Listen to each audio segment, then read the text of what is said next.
Everyone, myself Rohit Bor, and I am going to discuss on topic muscle tension dysphonia under the supervision of Mr. Indranil Chatterjee from AYJNISHD, RC, Kolkata. So first of all, we should know what is muscle tension dysphonia. So it is a prevalent multifactorial based voice disorder. In this case, women are more affected than men. The causes that related to muscle tension dysphonia are elevated perilaryngeal tension, misuse of vocal mechanism, upper respiratory tract infection, laryngopharyngeal reflex, vocal fold scar or vocal fold lesion. So what are the results we can find in MTD or muscle tension dysphonia? These are effortful voice production, vocal fatigue, hoarseness, breathiness, glottal fry, falsetto voice, diplophonia, pitch break. So now what are the types of MTD and how many types are there? So there are mainly 6 types. Among them, the first one is laryngeal isometry. Type 2, there are 2 types which refers to glottic contraction, and second one is supraglottic lateral contraction. Type 3 muscle tension dysphonia, it referred to as anterior posterior contraction. In type 4 muscle tension dysphonia, it referred to as conversion aphonia or dysphonia. In muscle tension dysphonia type 5, it refers to as presbyphonia. In MTD type 6, it refers to as adolescent transitional dysphonia. So how to get rid of muscle tension dysphonia? There are few management procedures that has been mentioned over here. They are resonant voice therapy, yawn-sai and accent method. In resonant voice therapy, it achieves strongest possible voice with the least effort and impact between the vocal folds. Now we're going to do some exercises to establish good resonance. Breathe centrally, have your shoulders nice and relaxed, and we need to find your best pitch for this. A way of doing that is by humming. I want you to hum up the scale and down again.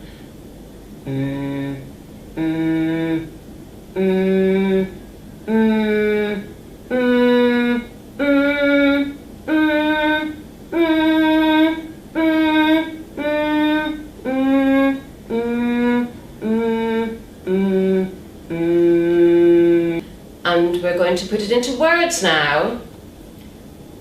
Me, man,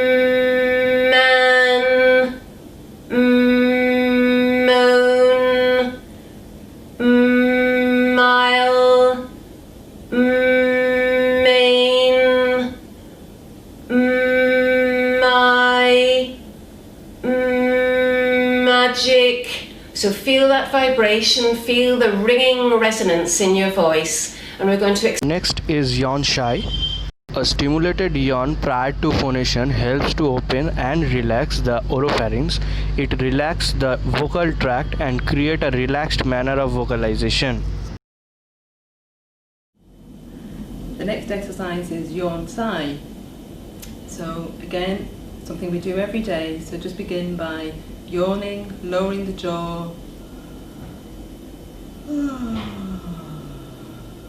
And then just very gently releasing the voice on the breath. One more time.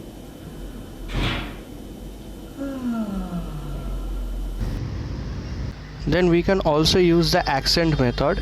It uses the abdomino-diaphragmatic breathing, rhythmic accented fricative vowel combination to improve respiratory phonatory coordination in connected speech. Okay, so this is the accent method.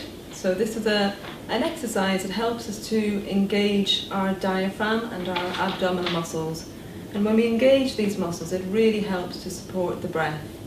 An accent method helps us to coordinate our breathing with our voicing. So we'll begin by finding our abdominal muscles. So the easiest way to do this is placing your hands on the belly area, and let's just begin with a cough. So just doing a And notice how the belly pulls in as you do that. Or you can try a little laugh. The belly moves in. So you're finding your abdominal muscles. And then let's just move into some breath control. So let's just release the air. So as you breathe into the diaphragm, the belly expands, and let the breath out on a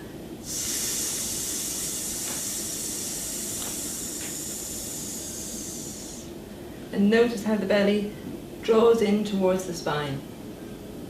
You can also... Now the reason it's called accent method is because we're now going to introduce some accents into that sound. So when we introduce an accent, we just pull the belly in, and you'll notice the sound gets louder. So it sounds like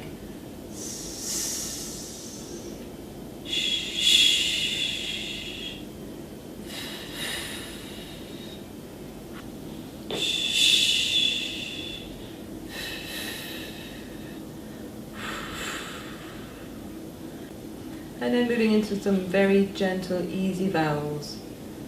Oh, oh, oh, hey, hey, ooh, ooh, ah, ah. So all the time just monitoring your abdominal muscles, ensuring that you're supporting from as low down as you can. Hello everybody, today I will be discussing about the topic manual circumlaryngeal techniques in muscle tension dysphonia under the supervision of Sri Indranil Chatterjee from AYJNISD RC Kolkata. In this presentation, we have focused the circumlaryngeal techniques in the management of the muscle tension voice disorders. Manual circumlaryngeal techniques involves mainly three portions, that are focal palpation, manual laryngeal reposturing maneuvers, and the circumlaryngeal massage. Firstly, the focal palpation. Focal palpation is mainly done to assay the signs of excess musculoskeletal tension. Focal palpation helps us to determine any kind of tenderness or pain in the laryngeal area, the mobility of the larynx, the presence of any kind of muscle nodularity and tautness, and extent of the laryngeal elevation.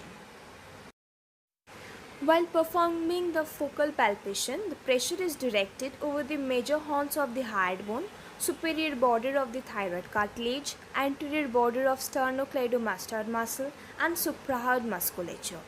Through focal palpation, we can determine the size of the thyroid space.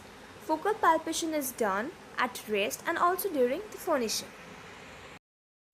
The second part is the laryngeal reposturing maneuvers. There are three laryngeal reposturing maneuvers. The first one is the pushback technique. In this technique, the digital compression in the posterior direction within the region of the hyoid bone is done. In this slide, you can see that the pushback maneuver is shown. So what we do, we place the forefinger on the thyroid cartilage and push it back to change the shape of the glottis. The second one is the pull down maneuver.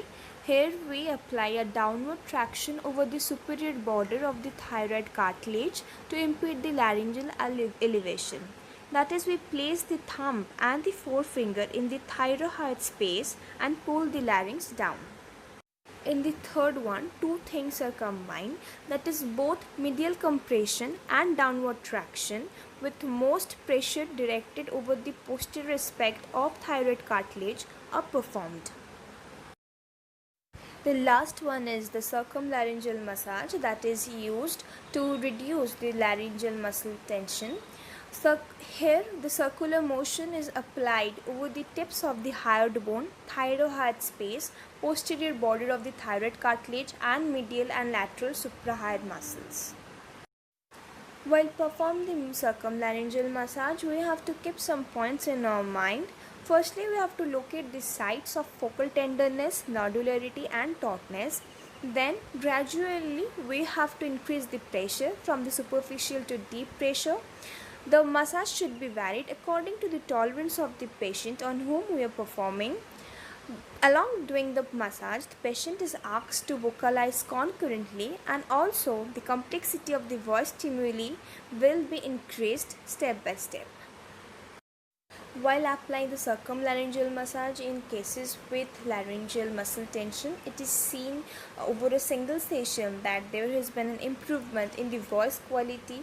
The case has also reported of the pain reduction along with relief. The laryngeal height and the mobility is found to be normalized along with reduced muscle nodularity.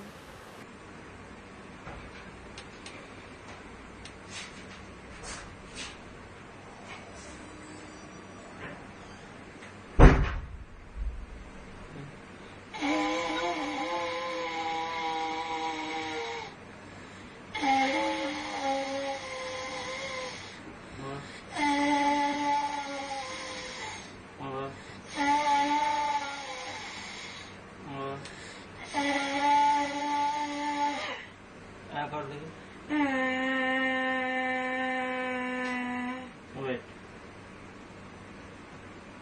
और कर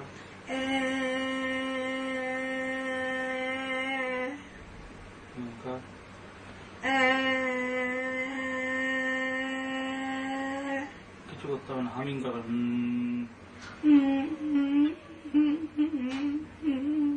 আবার So by this we end our presentation. See you on the next video. Thank you.